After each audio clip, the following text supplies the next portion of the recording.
በአማራ ክልል መንግስትና በአማራ ፋኖ ህዝባዊ ድርጅት መካከል ዘላቂ የሰላም ስምምነት ተፈረመ።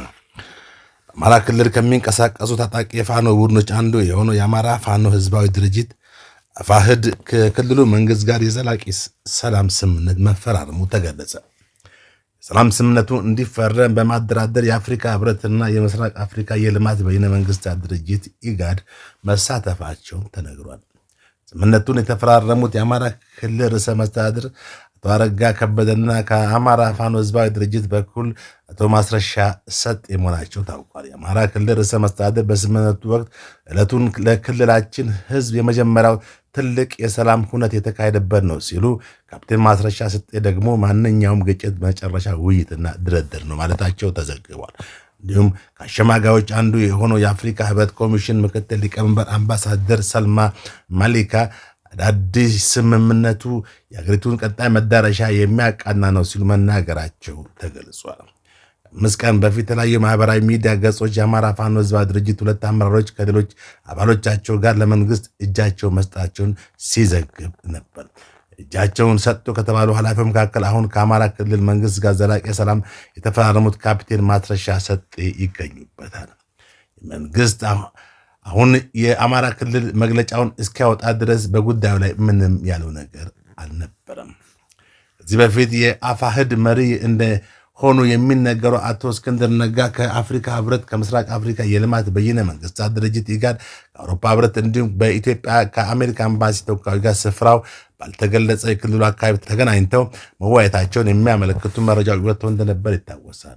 በወቅቱ አቶ እስክንድር ከፌዴራል መንግስት ጋር መደራደር የሚለው ጉዳይ በውይይቱ ወቅት እንዳልተነሳ ገልጸው ነበር። አሁን ድርጅቱን ወክለው ከክልሉ መንግስት ጋር ስምምነት የተፈረሙት ካፒቴን ማስረሻ ሰጤ ሲሆኑ በዚህ ስምምነት ውስጥ አቶ እስክንድር የነበራቸው ሚና አልተገለጸም።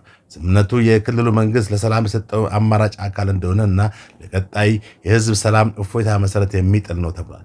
ባለፈው ሳምንት የአማራ ፋኖ ህዝባዊ ድርጅት አፋሕድ 2 የስራ አስፈጻሚ ኮሚቴ አባላት ከመንግስት ጋር ግንኙነት ፈጥረዋል በሚል ማባረሩ በስፋት ሲዘገብ ነበር።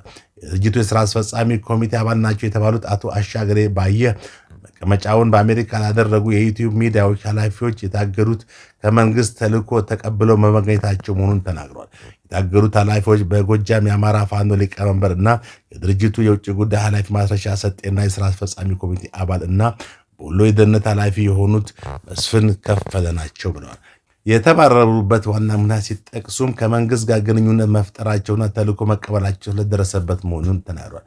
በግለሰቦቹ ላይ የተገኘው ማስረጃ ይፋ ከሆነ በኋላ ከኛ ጠፍተዋል፣ የት እንዳሉ አናውቅም ሲሉ ከዩቲዩብ ገጹ ጋር ባደረጉት ቃለ ምልልስ ወቅት ገልጸዋል። አሁን ከአማራ ክልል ጋር የአማራ ፋኖ ህዝባዊ ድርጅትን ወክለው የሰላም ስምምነት ፈርመዋል የተባሉት ካፕቴን ማስረሻ ሰጤ የቀድሞ የአየር ኃይል አባል ነበሩ። ከዚህ በፊት በመንግስት ቁጥጥር ስር በነበሩበት ወቅትም በቅሊንጦ ማረሚያ ቤት ከተከሰተ የእሳት ቃጠሎ ጋር በተያያዘ እጃቸው አለበት በሚል ተወንጅለው ነበር። ከስር ከተፈቱ በኋላ በአማራ ፖለቲካ ውስጥ ያላቸውን ተሳትፎ ያጠናከሩት ካፕቴን ማስረሻ ሰጤ በወሎ በነበረው የፋኖ እንቅስቃሴ ውስጥ ጉልህ ድርሻ እንደነበራቸው ይነገራል። በኋላም ከአቶ እስክንድር ነጋ ጋር በመሆን የአማራ ፋኖ ህዝባዊ ድርጅትን መስርተው በተለያየ ክልል አካባቢ ሲንቀሳቀሱ ቆይተዋል።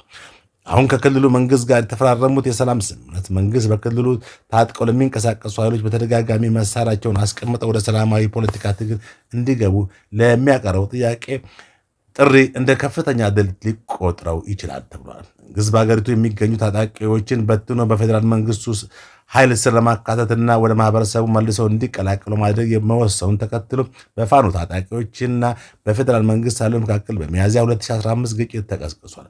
በዚያው ዓመትም ነሐሴ ወር ላይ መንግስት 23 ሚሊዮን የሚገመት ህዝብ በሚኖርበት በአማራ ክልል አስቸኳይ ጊዜ አውጇል። ከዚያን ጊዜ ጀምሮ በክልሉ የተለያዩ አካባቢዎች የሚደረጉ ውጊያዎች በርካቶች ቤት ንብረታቸው እንዲሁም ህይወታቸውን አጥተዋል። በተለያዩ አማራ ክልል ውስጥ የሚንቀሳቀሱ የፋኖ ታጣቂዎች በተለያየ አመራር ስር ሆነው የሚንቀሳቀሱን ወጥ የሆነ የጋራ አመራር የላቸው። ይህ በእንዲህ እንዳለ አርበኛ እስክንድር ነጋ የአማራ ፋኖና በአማራ ክልል መካከል የተካሄደውን የሰላም ስምምነት በመቃወም መግለጫ ሰጥቷል። ማስረሻ ሰጤ የተባለው የአማራ ፋኖን ወክሎ ድርድር ያካሄደው ግለሰብም ከድርጅቱ መወገዱን የጠቀሰው አርበኛ እስክንድር ነጋ ድርድሩ ፍጹም ትክክል አለመሆኑን አያይዞ ተናግሯል። የተከበራችሁ አድማጮቻችን ለዕለቱ ያዝናቸው ዜናዎች እነዚህ ናቸው። ከሪያሊቲ ሚዲያ በሌሎች ዜናዎች እስክንመለስ ድረስ ሰላም ቆዩን እያልን የሪያሊቲ ዩቲዩብ ቻናልን ሰብስክራይብ በማድረግ አዳዲስ ዜናዎችንና ትንታኔዎችን ያገኙ እያልን ሰላም ቆዩን።